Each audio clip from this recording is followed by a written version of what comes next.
All right, it's time now for the big screen. We take a look at the movies coming to theaters and streaming platforms this weekend. Got your popcorn ready? I'm ready. Okay. Extra butter. One kernel at a time. Candace McMillan, the movie guru with Seattle Refined, joins us this morning. Hey, Candace, how are you on this Friday? I'm doing great. How about you guys? We're doing good. Yeah, we're glad it's Friday. Moving through. Finally here after a long week. So lots to choose from. Let's start with The Death of a Unicorn, and this stars Paul Rudd and Jenna Ortega.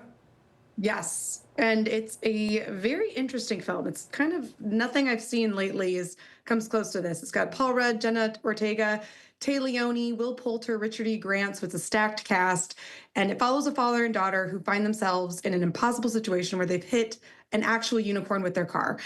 Things then kind of devolve. There's a billionaire boss who is trying to monetize the healing powers of the unicorn. So there's some morals of the story. Nature finds a way, the pitfalls of greed. It's a very surrealist horror comedy, so it's not total guts and gore. There is also some levity and some humor. There's also some not so great CGI, but that's not what we're looking for. We're not looking for Dune level visuals in a movie like Death of a Unicorn. The pacing is a little uneven, but overall I really thought this was a unique, interesting take on kind of a survive the night with a herd of unicorns movie. So if you go into it with a open mind, I think you'll enjoy it.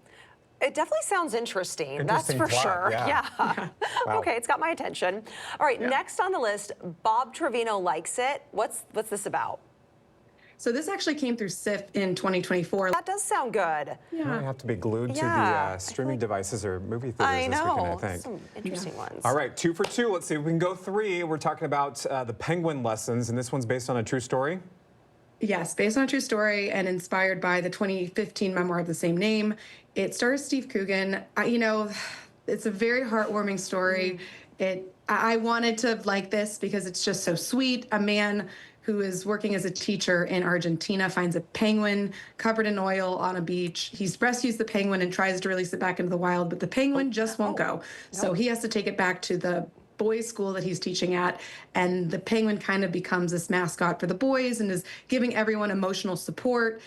The story itself is so sweet. The film is just really clunky in how it is trying to be the Dead Poet Society. It's also trying to bring in the political aspect of Argentina at this time, the growing unrest of that country in 1976, and it doesn't do any of it very well. The penguin is super cute.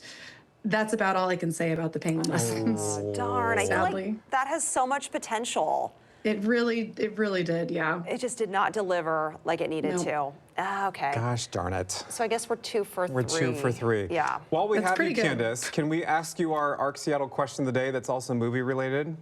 Yes. Okay, so if you could be a character in any movie, which movie would you pick? Oh, man. This is a hard one. And I know it's hard, and I know I don't need to stick to gender. Like if I were to choose, I could choose a male character, but I feel like the characters I watch that I identify with are all female, and so I'd have to go either Ellen Ripley from Alien, played by Sigourney Weaver, right? Because she is still the #1 female action star on every list, on every action star list. Or on a totally opposite end, I'd have to be Bridget Jones because that's a good one she's too. Bridget Jones, and she goes through life just like, I don't know, floating on a cloud. Oh my gosh, those are good ones, Candace. Those are really good ones. Yeah. Both very different. What did you guys give yours? I said Moana. I identified with Moana. I mean, I was born on Hawaii's Big Island. I love her mission to save her island. I just love how the water sings to her.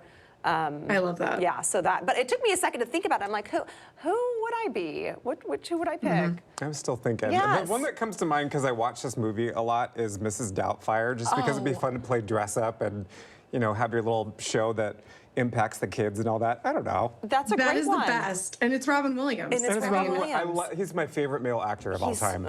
Amazing. Oh, fantastic. That's great. Yeah. That's a all right, great choice. Candace. Have a great weekend. Thanks, guys. Yeah. See you, Candace.